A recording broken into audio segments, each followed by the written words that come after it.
So I am Glenn. I'm married to Emma. We have two children. We live on the south coast of England. So even though I'm from Australia, my wife's from Northern Ireland. We live in England, which she thinks is halfway, and I let her think that, which is the secret of a good marriage. But I remember flying back into Sydney from the UK. One of the things that really strikes me every time I go back to Australia is how sweetly the air smells. Because you've got all the gum trees. So the eucalyptus is sort of mentholating the breeze the entire time. It's like a cough syrup, is the environment, the atmosphere that you're breathing in the whole time. And even though I grew up in Australia, I never noticed how Australia smelt. I had to leave that atmosphere and then come back into that atmosphere and then figure out what that atmosphere was. And I think the same can be said about moral intuitions, about our gut instincts, about the values that we prize, about the icons that we look to in our lives. We value things, and that is sort of the moral atmosphere that we live by. But most of the time, we take it for granted. Most of the time, we're not really paying attention to the values that we have. Things like compassion. I think probably everybody in this room would believe that a society should be judged by the way it treats its weakest member, right? That's a lovely thing to think. And if you tweet that out, you get a lot of reshares, a lot of retweets on that kind of sentiment. Or if you say, I think every single human being is the moral equal of every other human being, no matter whether they're black, white, gay, straight, man, woman, rich, poor, doesn't matter. We're all equal. I think we all tend to take these sorts of values, these sorts of virtues for granted. And what I do in the book, The Air We Breathe, is just kind of take us out of our current atmosphere and we breathe deep from the atmosphere of the Greeks and the Romans around about the year zero. And I imagine what it would be like to be, let's say, the centurion at the foot of the cross. And you think you're doing a glorious work because you are squashing this rebel called Jesus, and you are enforcing this glorious vision of the peace of Rome, and you're doing it at the point of the sword. You don't believe in equality. You don't believe in compassion at all. You believe it's right to put this rebel Jesus to death.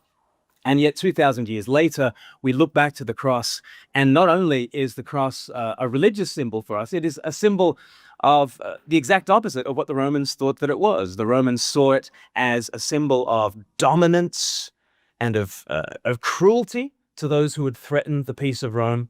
But nowadays, we have crucifixes everywhere. And in fact, there's one above us, and it takes on a very different nature to us after 2,000 years of Christianization.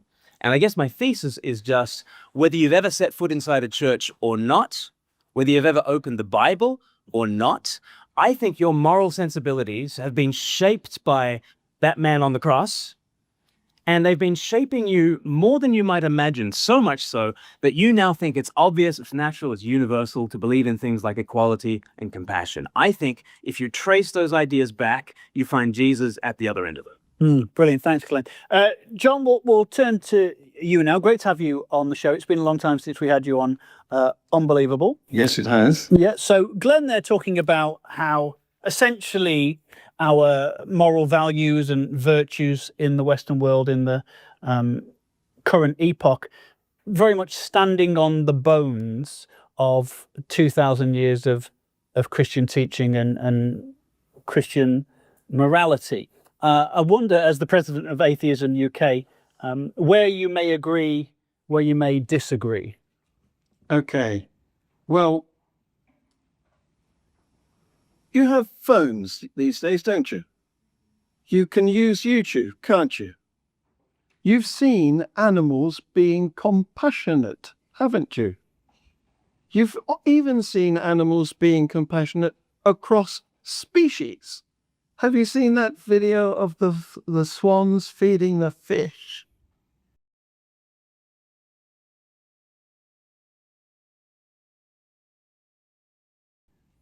We are not exclusive. We are not weird. We are just part of the animal kingdom.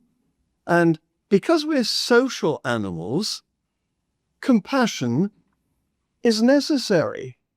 nothing to do with any religion whatsoever. Because we are mammals who are born helpless, our parents need to nurture us. That's the origin of compassion. That's the origin of empathy, which we extend to our wider family, our tribe, and the whole of humanity. Jesus wasn't necessary. It wasn't the case of man was barbaric and then suddenly Jesus came along and everything was sweet and light. That is ridiculous. So the other thing that Glenn said was that our civilization goes back to the ancient Greeks. He's right, in a sense, because it started with Socrates and Aristotle and all of those guys. Do you know when they lived? 300 years before Jesus. So I'm afraid the claim that we owe our civilized society to Christianity is untrue. Shots fired, shots fired. Glenn, come on then. You and me, baby, ain't nothing but mammals. Yes, that's dating us both, Yeah. Andy. Back from the 1900s, kids. That was a song from the 1900s, the Bloodhound Gang. The Bloodhound Gang. I can't say the next line. Yeah, quite right too. Although I do quote it in the book. Right. You have to buy it to find out where. But I think on the subject of compassion, it's interesting. There was a common saying in Rome that begins in a way that all of us can assent to, and it ends in a way that makes us all uncomfortable. This common saying was, every day find an opportunity to help your friends and to harm your enemies. So this is a very common saying. In fact, it's been found in epitaphs to various people who have died. And it seemed to be the sort of common wisdom that people would have. And I imagine that all of you nodded along to the first half of it. Every day find an opportunity to help your friends. And we all say, yay and amen. But then when this very common Roman saying said, harm your enemies, you probably thought, ooh, I'm not so sure about that. And I want to suggest to you that all the cultures of the world believe in the first half of that saying, and most of them believe in the second half of that saying. And the fact that we recoil from it, that sense of ew, I think was given to us by Jesus. The idea that compassion is helpful across species, Richard Dawkins talks about it in The Selfish Gene as a biological misfiring. But actually, for your genes to survive, yes, you might have kin selection in which you are kind to those who share your genes. There are some evolutionary theorists that believe in group selection, which is a far wider circle that you can extend in terms of the compassion that you are to share. And if we all survive, then we can outcompete the other guy. But the idea that your compassion should extend beyond your kin, beyond your group, beyond your nation, to the other tribe, to the other nation, to your enemy. That was an idea that was so extraordinary that when Jesus taught it in Luke chapter 10, everybody's heads are spinning. That's where Jesus talks about the Good Samaritan, where the hero of that story is a person who is from a different religion, who is from a different nationality. And Jesus, I think, gives us even our instinct that members of other societies, members of other cultures can show all kinds of compassion and all kinds of virtues that put believers in the Bible to shame. That is 100% true.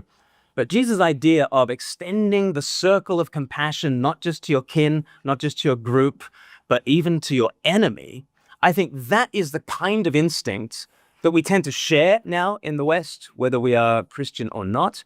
And it's the sort of thing that I think is unique to this particular strand of Christian civilization. Brilliant. John, over to you. Right. So which particular strand of Christianity are we talking about here? There's 30,000 different denominations. They disagree with each other. The Mormons they only sprang up a century or so ago led by ex-convict Joseph Smith. And the Jehovah Witnesses deny their sick children blood transfusions when they're indicated. There isn't one Christianity. I know that Glen is an ordained minister in the Church of England. right. Okay, thank you. I thought you were an evangelist, Glen. My apologies. Yep, You are an not evangelist. ordained. Yep. Okay. I'm a cricketer as well. But yeah. Yep. Me too. In years gone by. Very good. Yes. So the thing is that what has happened is religion has divided humanity into lots of little different sects, and they all disagree. One of my friends, former friends, I've got to say now because he disowns me, is an evangelical pastor, and he belongs to the New Reformed Biblical Evangelists, which is a small subsect of evangelism as a larger movement, which started in the southern states with the Baptists. But he has profound disagreements with any other slightly different evangelists. What has happened is religions have fossilized tribalism. It's given us a reason to hate each other, because if you don't belong, you're not righteous. You're not going to go to heaven. You're not privileged. You're not chosen. What do you think of that? Well, lots of things, if you don't mind me saying, John. But we'll let Glen be the mouthpiece for the response. Well, I'm not sure how. It is a good question to ask. Which Christianity are we talking about? You can dice up Christian denominations a lot of different ways. You could maybe call them 30,000 different denominations. Really, those fall into three different streams in terms of Orthodox, Catholic, and Protestant. It's interesting, John, that you were in on the ground floor of Atheism UK, which has a history since 2008, I believe. And because you didn't think the British Humanist Association and the National Secular Society were coming up with the goods. And so this is not a Christian issue, is it? The idea that you want to associate with those whose interests more closely align with you, that's not really a Christian issue, that kind of fracture. I think that is a human issue.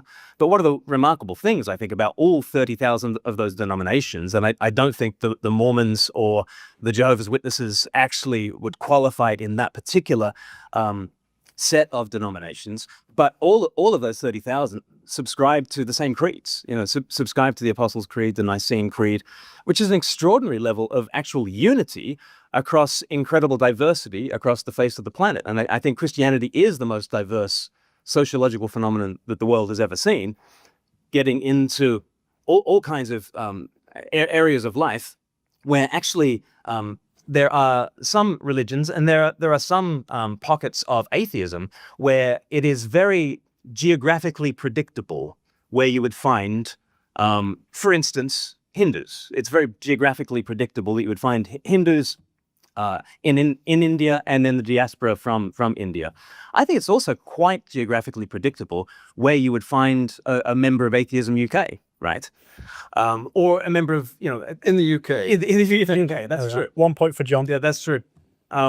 But in terms of the kind of atheism that I would say you subscribe to, I would say that it is more geographically located, certainly, than Christianity, which is actually, I think the big headline story for Christianity is its unity across so many differences. Well, what about Patriarch Kirill, Glen? He supports Putin's invasion of Ukraine. Do you? I absolutely do not.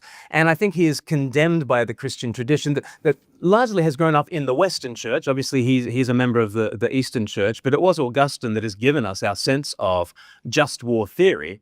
For Aristotle, for instance, I don't think Aristotle would condemn Putin for invading Ukraine. I think under Aristotle's definition of just war, Putin can do what he likes. He is enlarging his empire, and fair play to him would be, I think, a thoroughly Aristotelian position on that. It's the Western tradition through Augustine and then Aquinas and on into especially Protestant conceptions of just war now, that give us the very moral sensibilities by which we can condemn a Putin. And so I think you might find that we agree on this, but I think we agree on this for some profoundly Christian reasons. Nonsense. Western liberal democracy has developed despite opposition from Christians. Rationalism, scientific method, has had to fight against doctrine. The fight has sometimes been brutal.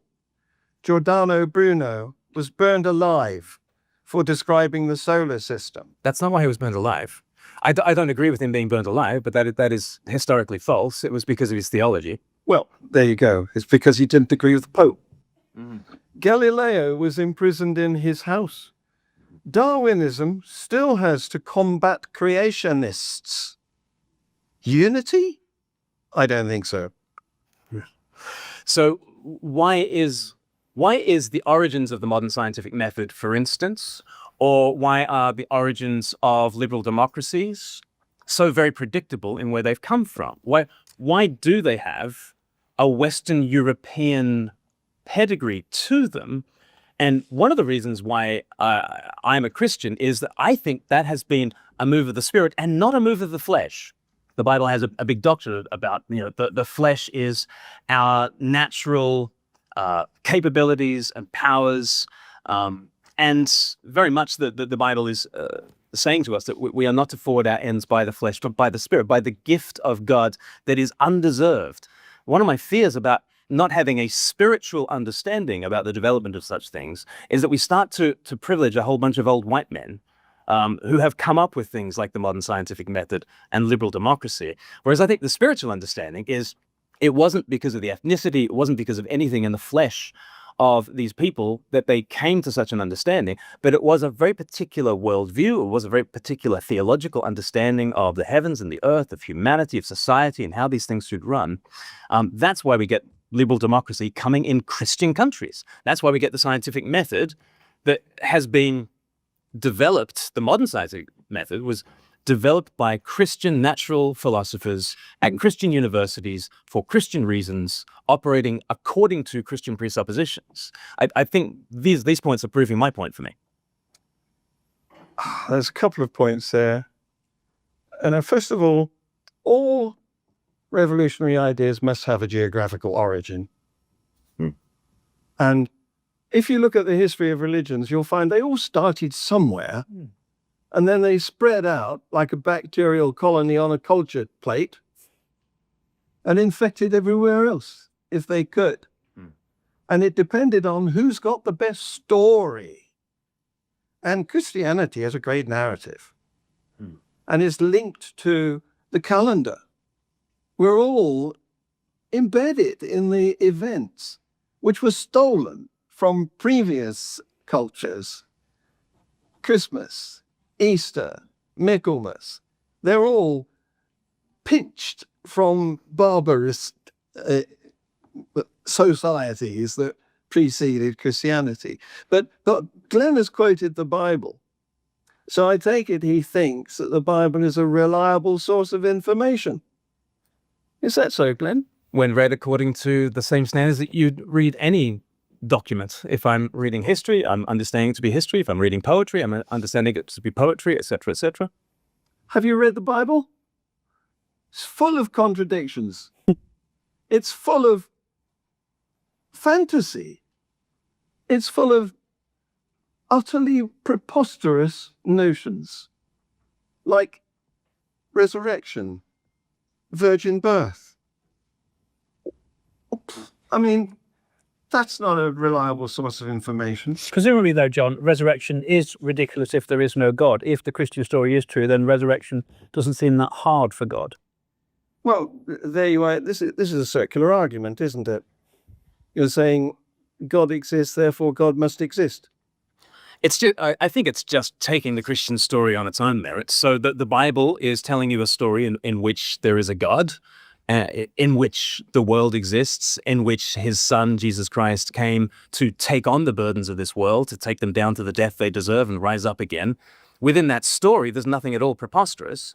what might be preposterous is you step outside the worldview of the Bible, you assume materialism, and then you look in, and then a virgin birth becomes preposterous. But, I happen to believe that Jesus is born of the Virgin Mary. But I think, without Christianity, if we're looking from a materialist frame, I think you have to believe in the virgin birth of the cosmos. The universe coming into existence from nowhere. That is a miracle, orders of magnitude more improbable than anything that the Bible has ever dreamt of saying. So pick your miracle. Pick your miracle. I wouldn't claim that we know how the universe came into being, or even that it did. I think that is a mystery yet to be cracked. Mm-hmm. But what Glen has just told you is that he thinks narrative is more important than evidence. He's described wishful thinkianity. Well, You're having a good time today, John. I can tell you're having a very nice time. thank you. It's a day out in Aylesbury. So, I mean, evidence is always assessed according to a narrative. Like evidence is always interpreted, and it's got to be interpreted according to a theory. Now, maybe that evidence disproves the theory, but all of science, I'm not even talking about in a religious frame at this point. All of science kind of proceeds on the basis of, I've got a hypothesis, but I don't know about this story yet. I am going to have a look at evidence. And because Christians were in charge of the modern scientific method, they knew, because of our sinful proclivities towards lying and cheating, that we always need to disprove our hypothesis. And so I don't mind evidence. I like evidence. And I like the idea of trying to disprove the hypothesis. But the idea that we can just have evidence and not have a narrative is bonkers. Like of course we navigate the world according to a larger story. You have today, I have today, and I'm glad that you say that the Christian story is such a compelling one, because I think it's the greatest story ever told. Henri Becquerel discovered radiation.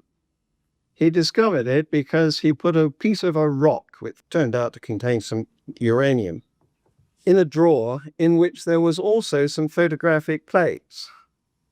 Sometime later, he developed those photographic plates and found the image of the rock in a darkened drawer. There was no narrative. It was an observation. It was a puzzle. It was a piece of evidence. Piece of evidence for what? Well, that's what you have to find out when you're doing science. Yes, but until you plug it into a narrative, when you are making observations, you have to accept those are observations. I mean, take quantum physics, for example. At the moment, that's really crazy. And what has to be, what you might wish to add a story to it in order to make it memorable or understandable to our feeble human brains. But there is no story in the universe. It's just a puzzle for us to try to understand. Think of us as... but a puzzle has a solution. You're saying it's a puzzle with no solution. No, I'm not saying it's a puzzle with no solution. I'm saying it's a puzzle that we haven't solved yet. Okay, so there's great faith. Okay.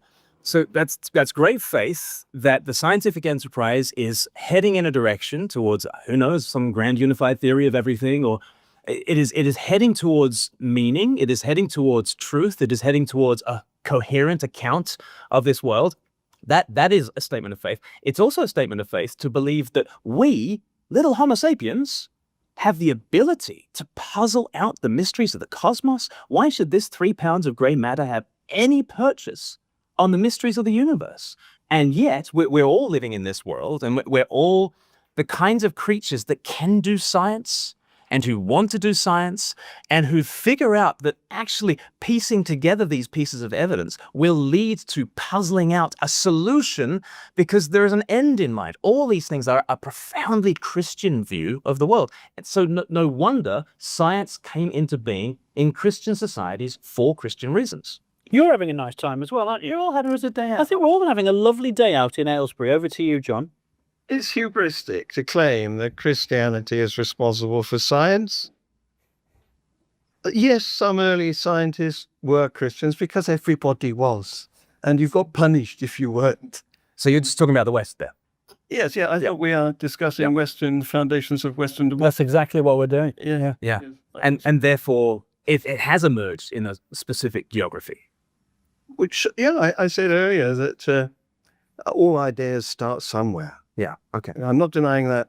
And I'm not denying that Christianity has had an effect on Western democracy. Our very language is peppered with Christianity. If I sneeze, you say, bless you. Do you know why you say that? It's because people thought that the sneeze ejected the soul from the body. And that saying, bless you, enabled it to go back in. How silly was that? But I'm not claiming that we have the solutions or that we even can have the solutions. We may never solve the mystery of the origin of the universe, but we have a good way of looking for it, and it's not in the Bible. And yet it was people who were founded on the Bible who did invent the modern scientific method for Christian reasons, because you've got to believe a number of different things in order to get science off the ground. I know this wasn't the topic of but science has like utterly pervaded the West. And I think science is the reason why people nowadays will say, oh, I'm not a believer, I'm more of a scientist, aren't they? That's the sort of language that people use in the West. And so it is related to the topic of today, that it is because of a very Christian thing, I would say, science, that we now think we no longer need Christianity. So, but what do you need in order to get science off the ground? You need to believe that there is an order above. You need to believe that there's a world out there that can be investigated. And you need to believe in minds in here that have some correlation to and purchase upon the order up above, and some ability to triangulate and bring the evidence out there into relationship with the order up above. And it's this ongoing triangulation that kind of happens. You need to believe that about the world, about order. Laws of nature is another kind of like phrase that we use as a commonplace. Why should there be laws of nature if there is no lawgiver?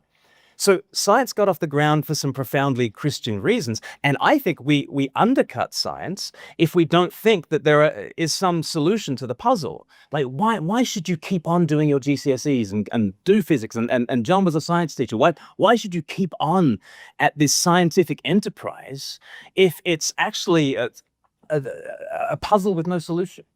If all we have is facts, data, evidence, and no greater narrative, no greater meaning at the end of all things. So I think actually at the end of the day, atheism is undercutting and will undercut science. Why should we continue with the scientific enterprise?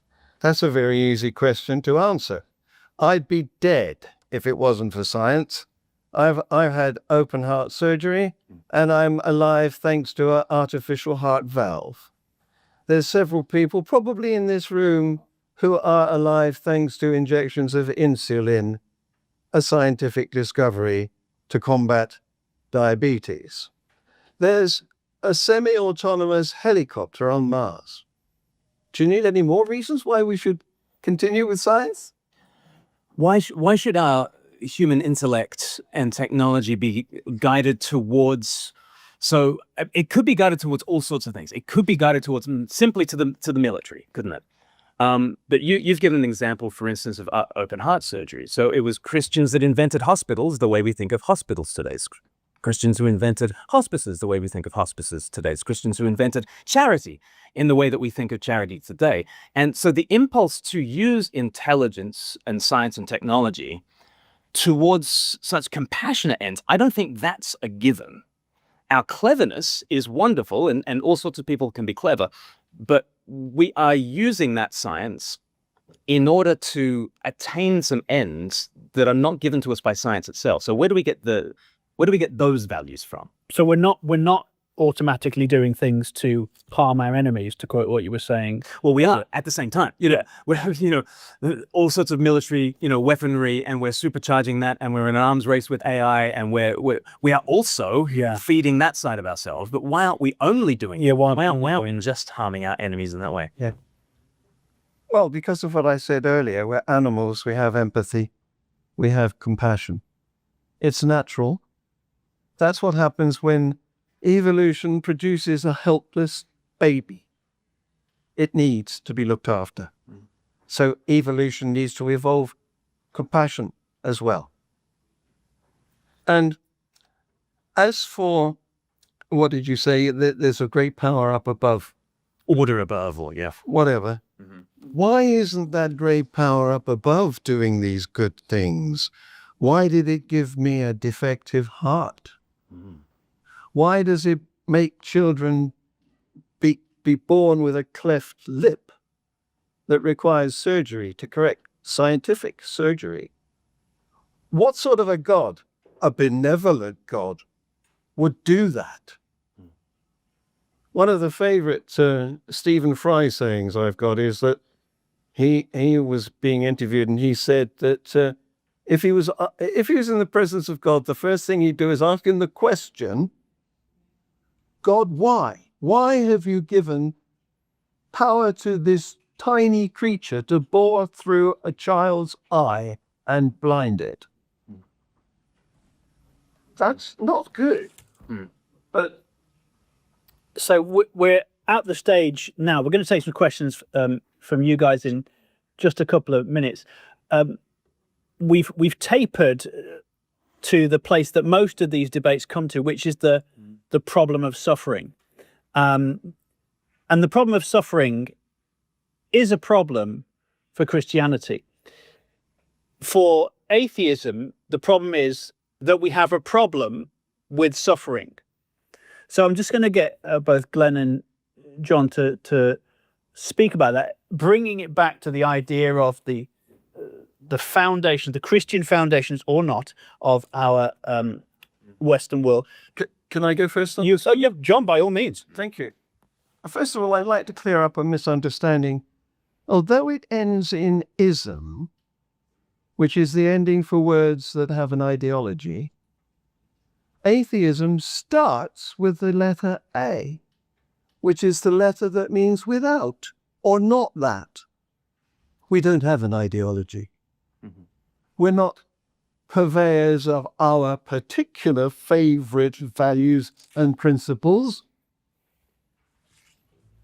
We are just free thinkers, free speakers, free opportunity supporters. But you personally do have an ideology, don't you, John? So may we ask, what is the story that you build on top of these facts that you've discovered about the universe? Well, I'm a parent 4 times over. And so my ideology, if you like, is the continuation of the human race. The bringing on of offspring and educating, nurturing again, and giving them opportunities to succeed and have the best life they can. Is that a good ideology? And if the question is why, how do you respond to that? Why is a rather unusual question. Unlike all the other questions, they all begin with W. Where, what, when. They can all be answered because they have, in the case of where, they have a location that you can point to. In the case of when, they have a time you can point to. In the case of who, you can point to the individual. Why is peculiar because it's a question that doesn't have an area where the answer can be isolated.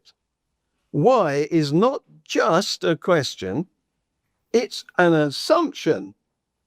It's an assumption that there is a reason or meaning behind whatever the proposition is. That's not true. It's not true. Okay. So if it's not true, then there is no meaning and there is no why to our lives. And we then must survive and reproduce. No. No? No. There is no universal meaning. There is no meaning from above. We all form our own meanings, our own justification, our own reasons. Mine is looking after my kids. I think someone who's known to us both, Alex O'Connor, Cosmic Skeptic, a great YouTube channel to follow if you're not already on the atheist side of things. But I think he might disagree with you there about our ability to generate our own meaning. We do disagree, you know. Yeah. So let's say that I think my greatest meaning is to drop out of school and just play Halo on the PlayStation 24/7, right? People are going to say, it's not on PlayStation, you idiots, son. Yeah. What an Xbox or whatever. Dating yourself. I'm dating myself as well now. Okay, but I'm gonna drop out from school. I'm just gonna play video games. And you as a friend, are you going to say, well, that meaning is just as significant of you as you growing up to become a heart surgeon to save people like John who need heart surgery? At that point, I think it is not the case that that person's assumption about what is meaningful is of the same value as somebody else's assumption of what is meaningful. Yeah. Okay, there is a value up here by which we say, okay, dropping out and playing video games is less meaningful than studying to become a heart surgeon and saving lives. If so, then there is a truth up here. Okay, and this is what I see John trying to get rid of, the truth that is up here, the why that is up here, the meaning that is up here, the value that is up here. And that place is actually occupied by God. When we get rid of God, we lose more than just, a Sunday morning that we get back and we can go to B&Q and do the DIY that we were putting off. When we get rid of God, we get rid of the why, we get rid of the meaning, we get rid of the value. And I think it leads to a quite dystopian future. Well, John, we'll just give you a sort of a minute to respond, and then we're going to open up to questions from the audience. Sure. So nowhere did I say that all different opinions and attitudes and wishes are equal. Of course, we wish to help a person achieve the best life they can, and wasting all day playing on your Xbox may not be the best advice. But Glen has now veered into the field of value. That's what the word best implies. Well, indeed, yes. Good, better, best. Those are values. Yeah. So if you're going to assess somebody and say that that's not best, you are bringing, we're both bringing values in. It's you're doing it tacitly. Yeah. I'm not contesting that we both bring in values. I'm just saying there's no evidence for any created deity who dispenses them down onto us from above. No evidence. Correct. That's another debate. It is. There's about 5 other debates we might have off the back of today. I would ask Tom this, and this is a surprising question maybe, to nominate for me one thing, just one thing, that Christianity has introduced that doesn't have some source, some parallel, some analogy in previous and in other civilizations. The ideal of lifelong matrimony, I think that's a very distinctive Christian concept. I think the category of what by the 19th century is coming to be categorized as homosexuality and heterosexuality, I think they have no precedence. I think the notion of secularism, the idea of there being religions, I think all these are entirely exclusive to Christian civilization. I think the concept of science as it emerges in the 19th century, I think is entirely exclusive to Christian civilization. I think the idea that human beings are created in the image of God, that is obviously something that Christians share with Jews. It gives a degree of dignity to human beings that no other cultural tradition that I'm aware of even remotely approximates.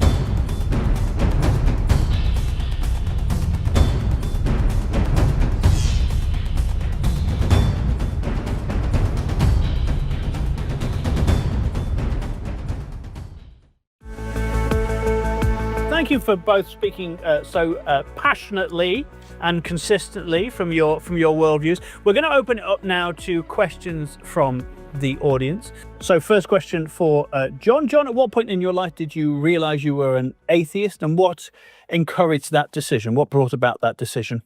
That's a good question. Thank you very much for that. You're not going to like this, but we are all born atheists. Let me tell you why.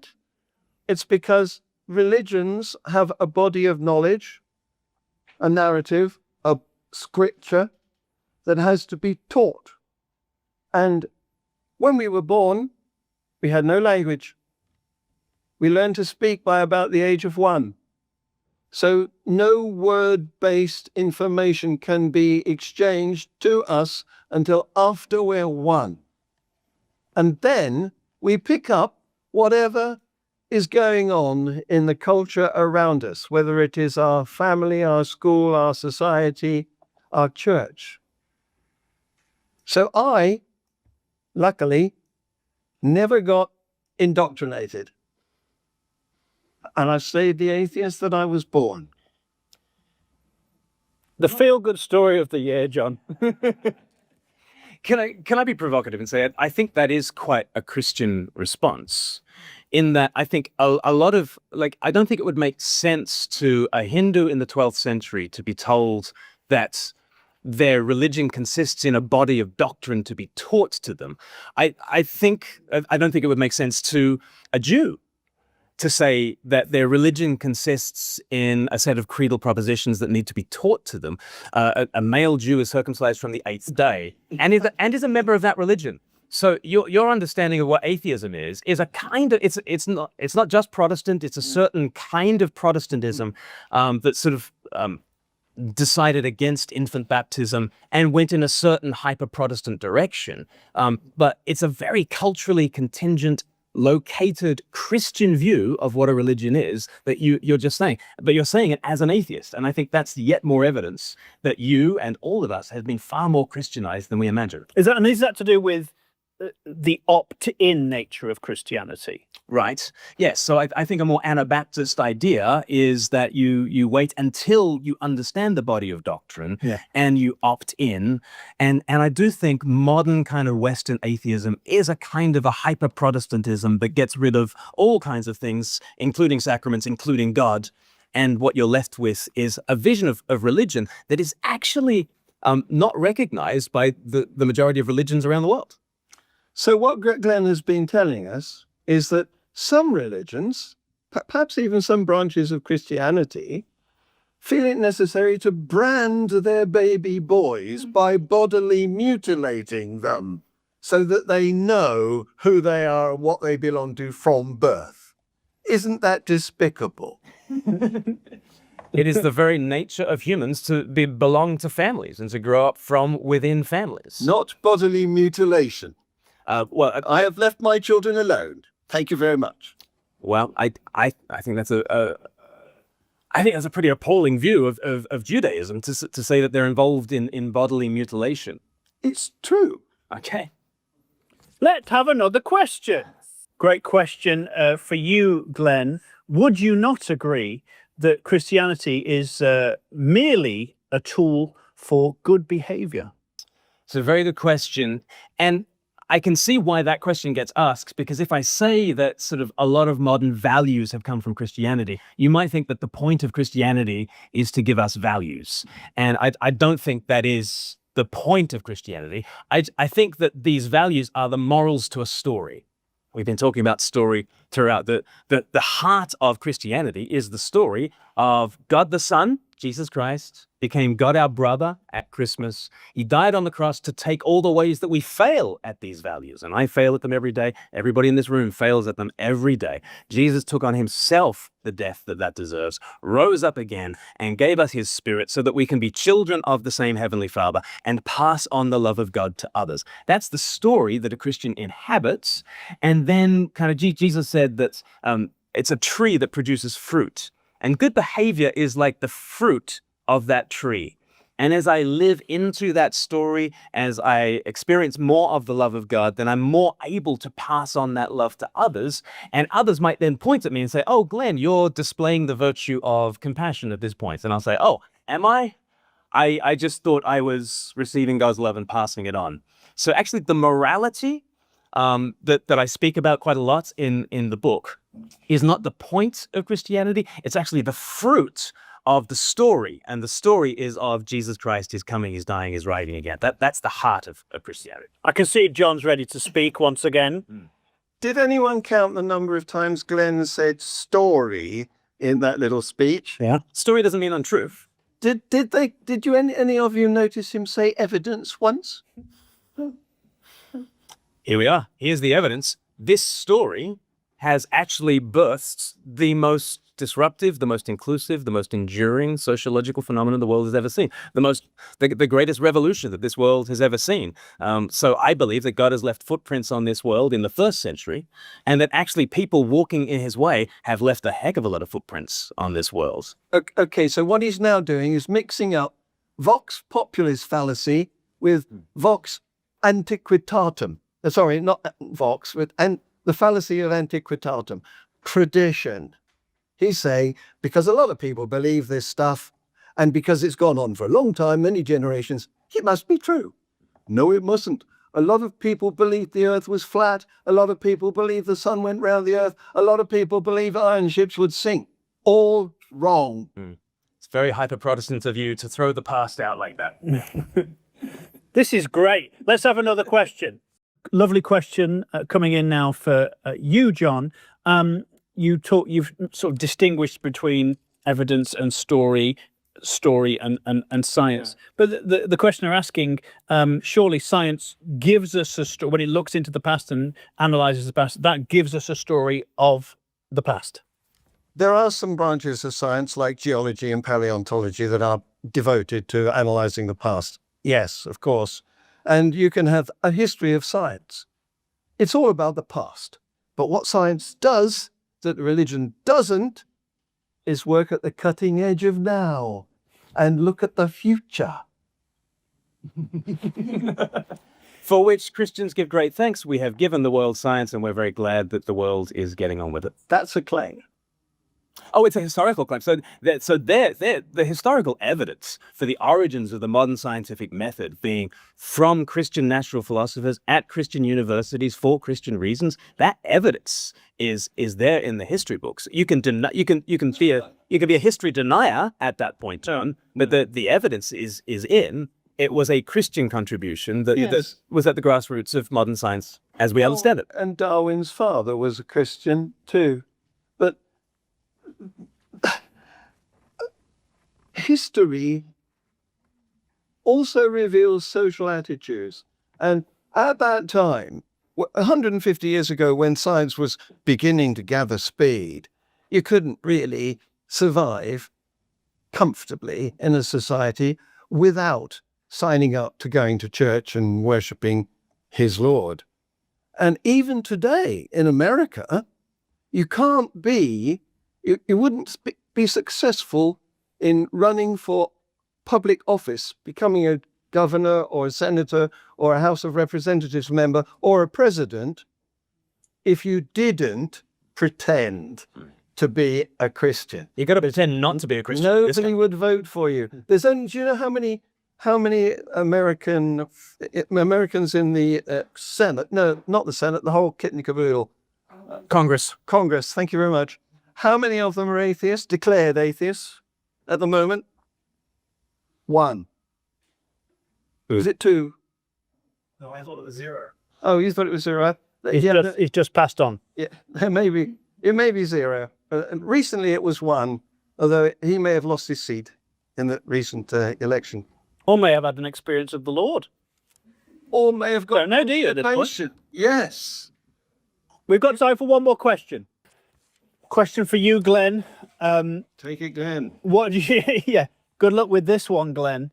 I already can't remember what the question was, so we'll just say, Glenn, what do you think about the fact that people who are not Christians have contributed to such good developments? Especially from the Muslim world, for instance, we might think of algebra. Anyone studying algebra at the moment? And so was it Al-Jibril? Was he the sort of the founder of modern algebra, and so like brought from the Muslim world, and we thank him, and we thank so many other contributions towards our scientific knowledge. We've also mentioned They grabbed them, effectively.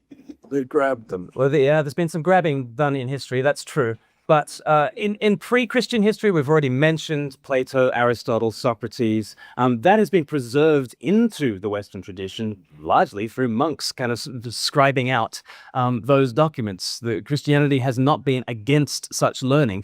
And in fact, Thomas Aquinas, perhaps one of the greatest theologians, certainly in the Western tradition, his entire kind of Summa Theologica is really a response to a renaissance in Aristotelian theology that was really birthed by interactions with Islam.